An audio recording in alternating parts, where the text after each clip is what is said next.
سلطان محمود غزنوی نے بہلول کو ہدایت کی کہ بازار جائیں اور کسائیوں کے ترازو اور جن پتھروں سے وہ گوشت تولتے ہیں وہ چیک کریں، اور جن کے تول والا پتھر کم نکلے انہیں گرفتار کر کے دربار میں حاضر کریں۔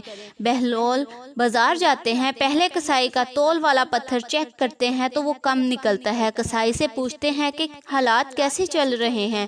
کسائی کہتا ہے کہ بہت برے دن ہیں، دل کرتا ہے کہ یہ گوشت کاٹنے والی چھری بدن میں گھسا دوں اور ابدی نیند سو جاؤں۔ بہلول آگے بڑھتے ہیں، دوسرے کسائی کے تول والے پتھر کو چیک کرتے ہیں، وہ بھی کم نکلتا ہے۔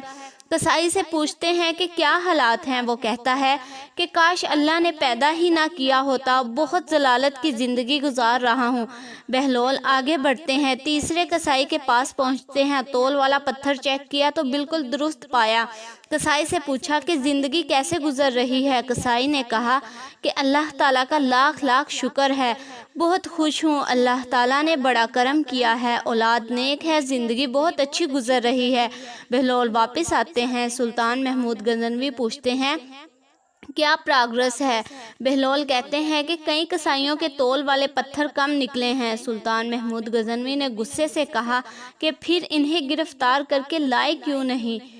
بہلول نے کہا اللہ تعالیٰ انہیں خود سزا دے رہا تھا، ان پر دنیا تنگ کر دی تھی تو یہاں لانے کی کیا ضرورت تھی؟ آج بھی ہمارے کچھ ایسے ہی حالات ہیں، ہم نے دنیا کو اپنایا ہے، دنیا سے چمٹے ہوئے ہیں اور آخرت کی فکر ہی نہیں۔ اللہ تعالیٰ ہمارے حالات پر رحم فرمائے، آمین۔